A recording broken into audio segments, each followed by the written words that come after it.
আসসালামু আলাইকুম ওয়া রাহমাতুল্লাহ। ইন্নাল হামদালিল্লাহি ওয়াসসালাতু ওয়াসসালামু আলা রাসূলিল্লাহ। শ্রদ্ধেয় শ্রোতামণ্ডলী, অত্যন্ত ভারাক্রান্ত হৃদয় নিয়ে আপনাদের সাথে আজ কিছু কথা আমি শেয়ার করতে এসেছি। আবু তহা মোহাম্মদ আদনান এবং তার স্ত্রী সংক্রান্ত বিভিন্ন তথ্যাদি আমাদের সামনে উদ্ভাসিত হচ্ছে। আমরা দেখছি বিভিন্ন ইউটিউবাররা এক্ষেত্রে অতিরঞ্জন করছে, বাড়াবাড়ি করছে। অনেক বক্তাকেও দেখলাম এ বিষয়ে বাড়াবাড়ি করতে। তাই ভাবলাম এ সম্পর্কে কিছু কথা অবশ্যই রাখা দরকার। আবু তহা মোহাম্মদ আদনান সম্পর্কে আমাদের ধারণা কি হবে, ইসলামী শরীয়ত এক্ষেত্রে কি বলে, জানতে অবশ্যই হবে। অন্যথায় মনের অজান্তে গুনাহে কাবিরা করে ফেলবেন। গুনাহে কাবিরা অনেকে করে ফেলেছে, সে নিজেও জানে না। গিয়াসউদ্দিন তাহিরি পর্যন্ত দেখলাম বলছে যে আবু তহা মোহাম্মদ আদনান জাতির সামনে এসে ভাষণ দেয়, পরকিয়া করা যাবে না, অবৈধ সম্পর্ক স্থাপন করা যাবে না, অথচ নিজেই পরকিয়া করছে, নিজেই অবৈধ সম্পর্ক স্থাপনকারী ইত্যাদি ইত্যাদি বলে তার প্রতি দোষারোপ করছে। দেখেন ইসলামী শরীয়ত এক্ষেত্রে কি বলে, অবশ্যই আপনাকে আমি বলবো। তার আগে ছোট্ট একটি ভিডিও আপনি দেখে নিন। ভিডিওটি সাবিকুন নাহার, আবু তহা মোহাম্মদ আদনান ভাইয়ের স্ত্রী সাবিকুন নাহারের প্রথম স্বামী। আপনারা অনেকেই জেনেছেন ইতিমধ্যে, সাবিকুন নাহার তার প্রথম স্বামী, দ্বিতীয় স্বামী, আর আবু তহা মোহাম্মদ আদনান ভাই হলো তৃতীয় স্বামী। তার মানে আবু তহা আদনান মোহাম্মদ ভাইয়ের স্ত্রী সাবিকুন নাহার আগেও দুইটা স্বামীর থেকে ডিভোর্স নিয়েছে। আবু তহা আদনান হলো তার তৃতীয় স্বামী। এখান থেকেই আপনারা একটু হলেও বুঝতে পারছেন বিষয়টি। আবু তহা আদনান ভাইয়ের এটা একটা মারাত্মক পর্যায়ের ভুল ছিল। এমন মহিলাকে বিবাহ করা অবশ্যই তার জন্য একটু ভুল ছিল, আমি বলবো। কেন জানেন? আবু তহা মোহাম্মদ আদনান ভাইয়ের স্ত্রী সাবিকুন নাহারের যে প্রথম স্বামী, সে নিজেই আজ থেকে প্রায় 4 বছর আগে ইউটিউবে লাইভ বিষয়টি ক্লিয়ার করেছে সাবিকুন নাহার কেমন। চলুন প্রথমে আমরা সেই ছোট্ট ভিডিওটি দেখে আসি, তারপর আপনাদের সামনে কিছু কথা রাখবো যেগুলো দ্বারা আপনাদের সামনে সত্যটি স্পষ্ট হবে।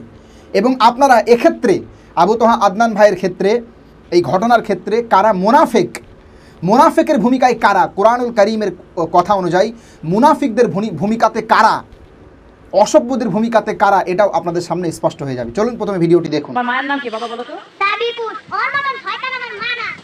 থাক, বুঝতে পারছেন? আমার মেয়ের সাথে শোনেন, এইটাই আমার মেয়ে ওয়ারিশা।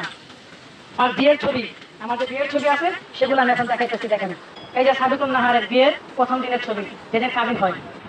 এই হলো ও সই করতেছে কাবিন নামায়, এবং ওর মা পিছনে হাত দিয়ে মুখ ঢেকে রাখছে, এবং ওর দুলাভাই শাহাবুদ্দিন। এই যে সাবিকুন নাহার লাল শাড়ি পরা, আর আমার ভাগ্নির সাথে, আমার ভাগ্নির নাম অনু, এই উপর আমার বাবার ছবি। এই যে সাবিকুনের ছবি আর আমার ছবি দেখেন।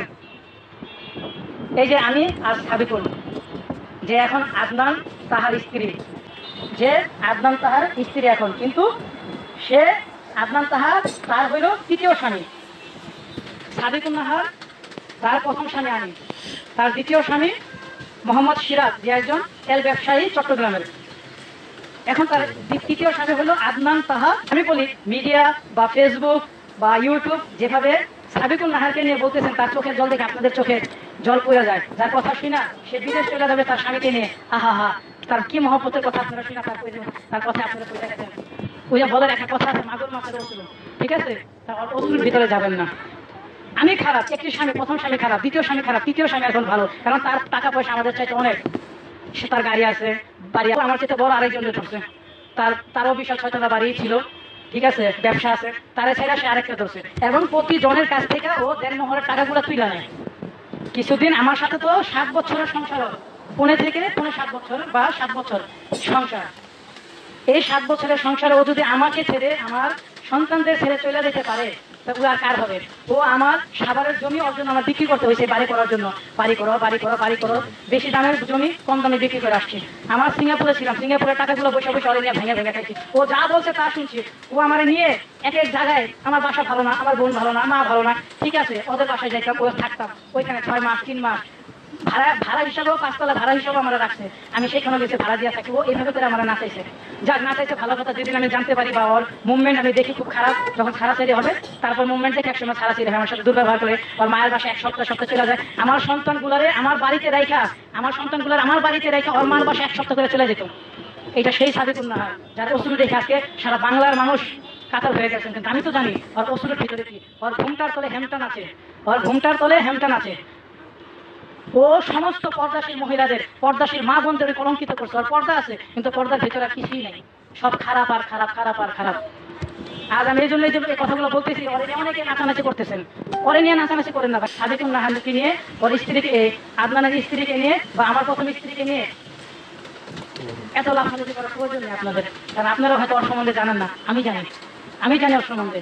প্রয়োজন হইলে আমার সাথে কথা বলতে পারেন, ওর সম্বন্ধে জানা হইলে আমার সাথে কথা বলতে পারেন।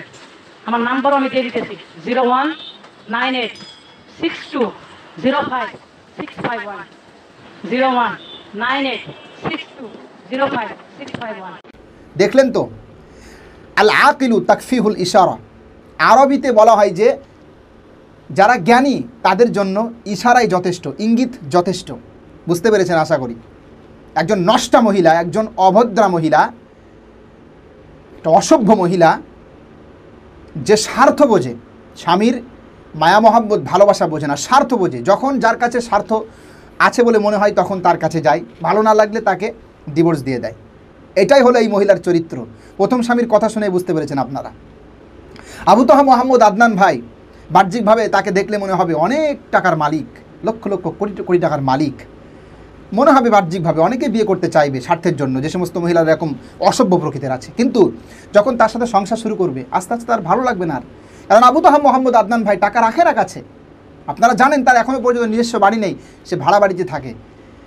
এই তো মাঝেই তার সন্তানের তার সন্তান ভয়াবহ রোগে আক্রান্ত হয়েছিল। তিনি সাহায্যের জন্য হাত বাড়িয়েছিলেন। ফেসবুকে আপনারা দেখেছেন হয়তো, আবু তাহা আদনান ভাই লিখে সাহায্য চেয়েছিলেন।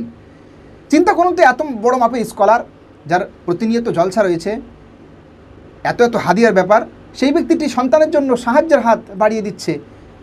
বুঝতে পারছেন তো, সাবিকুন নাহারের মতো শয়তান অসভ্য মহিলা তার কাছে কিভাবে থাকবে? সম্ভব না কোনো দিন। তো এখানে এবার আমাদের জানার বিষয় হলো যে ইসলামী শরীয়ত কি বলে, আবু তাহা মোহাম্মদ আদনান ভাইয়ের ক্ষেত্রে আমাদের ধারণা কি থাকবে। একটু ভাবুন তো ভাই, আমার প্রতি রাগ করবেন না। যদি আপনি আবু তাহা আদনান বিদ্বেষী হন, তারপরেও বলি আপনি আমার প্রতি রাগ করবেন না। আপনি বিষয়টি নিরপেক্ষভাবে দেখার চেষ্টা করুন। একজন এমন মহিলা যে স্বার্থের কারণে পূর্বের 2টা স্বামী থেকে বিচ্ছিন্ন হয়েছে, আবু তাহা আদনান হলেন তার 3য় স্বামী।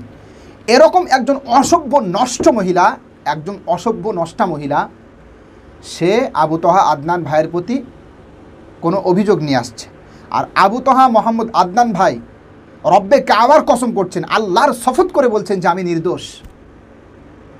আপনার কি একটুও ইসলামী শরীয়তের জ্ঞান নেই?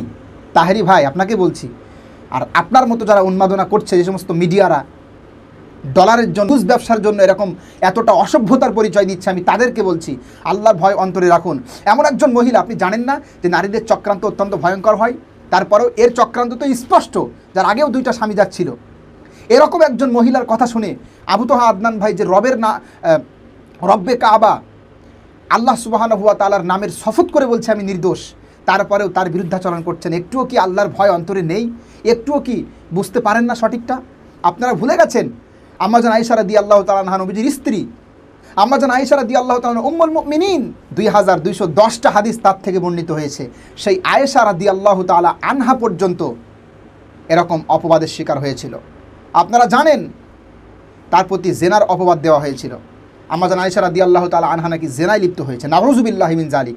অনেক মুসলিমরাও শয়তানের ধোকায়, প্রবৃত্তির প্ররোচনায় এই ঘটনা অনেকটা বিশ্বাস করে নিয়েছিল। পরিশেষে কি হলো? আল্লাহ সুবহানাহু ওয়া তাআলা আসমান থেকে ফয়সালা করে দিলেন, যখন তোমরা আম্মাজান আয়েশার ব্যাপারে এরকম অপবাদ দেওয়া হলো, যখন তোমরা শুনলে, তখন তোমরা কেন বললে না যে এটা মিথ্যা? কেন বললে না তোমরা এটা মিথ্যা? আমি বানিয়ে বলছি, শুনুন। মহান আল্লাহ বলছেন, ইন্নাল্লাযীনা জাউ বিল ইফকি উসবাতুম মিনকুম লা তাহসাবুহু শাররাল লাকুম বাল হুয়া খায়রুল লাকুম। যারা মিথ্যা অপবাদ রটিয়েছে তারা তোমাদেরই একদল, তোমরা একে তোমাদের জন্য মন্দ মনে করো না, বরং এটি তোমাদের জন্য কল্যাণকর। লিকুল্লি ইমরিইম মিনহুম মাকতাসাবা মিনাল ইসমি ওয়াল্লাযী তাওয়াল্লা কিবরাহু মিনহুম লাহু আযাবুন আযীম। তাদের প্রত্যেকেরই তার অর্জিত পাপের অংশ রয়েছে, আর যে এ ঘটনার নেতৃত্ব দিয়েছিল তার জন্য রয়েছে কঠিন শাস্তি। লাউলা ইস সামিআতুমুহু দান্নাল মুমিনুনা ওয়াল মুমিনাতু বিআনফুসিহিম খায়রা ওয়া ক্বালু হাযা ইফকুম মুবিন। তোমরা যখনই এই অপবাদ শুনেছিলে তখন মুমিন পুরুষ ও মুমিন নারীরা কেন নিজেদের সম্পর্কে উত্তম ধারণা পোষণ করে বলেনি এ তো স্পষ্ট মিথ্যা। কি বুঝলেন? আল্লাহ বলছেন যখন এরকম মিথ্যা রটানো হলো, তোমাদেরই একটা দল এরকম মিথ্যা রটালো, তোমরা কেন সঙ্গে সঙ্গে কথা বললে না যে এটা মিথ্যা, আম্মাজান আয়েশার দ্বারা এটা সম্ভব না? একজন নষ্টা মহিলা, সাবিকুন নাহার একজন অসভ্য মহিলা, যে স্বার্থ ছাড়া স্বামীকে চেনে না, এই রকম একজন অসভ্য মহিলার কথা শুনে আপনারা তার বিরুদ্ধে উল্টাপাল্টা নিউজ করছেন, যে কিনা নিজে আল্লাহর নামে কসম দিয়ে বলছেন। একজন আলেম যদি আল্লাহর নামে কসম দিয়ে বলে আমি এটা করিনি, আপনাকে বিশ্বাস করতে হবে এটা ইসলামী শরীয়ত।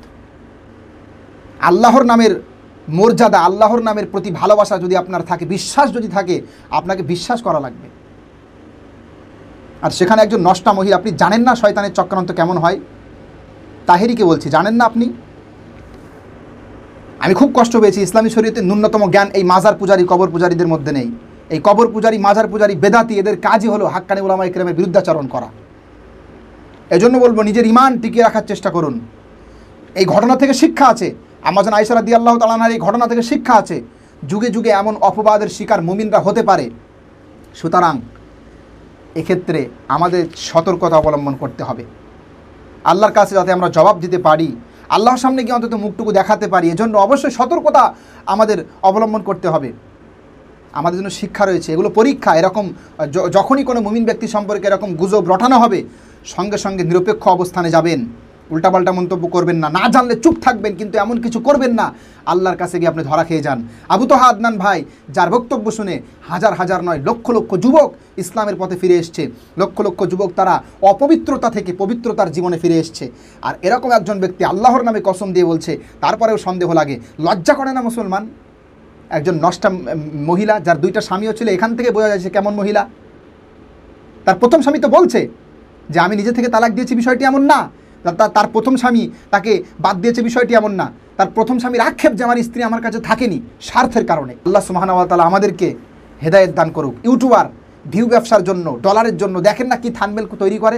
আমির হামজা কোন একটা বক্তব্য দিতে গিয়ে ভারতের একজন নায়িকা রেশমিকা মান্দানা তার ব্যাপারে কিছু বলেছিল, আর এটা নিয়ে দেখেন ইউটিউবাররা, আপনারা হয়তো চিনতেনও না, মানে রেশমিকা মান্দানা না কি তার নাম, আপনারা হয়তো তাকে চিনতেনও না, কিন্তু আমির হামজার ফটোর পাশে তার ফটো লাগিয়ে এত বেশি বেশি থাম্বনেল তৈরি করা হয়েছে, আপনারা চিনে গেছেন এখন সেই নায়িকার।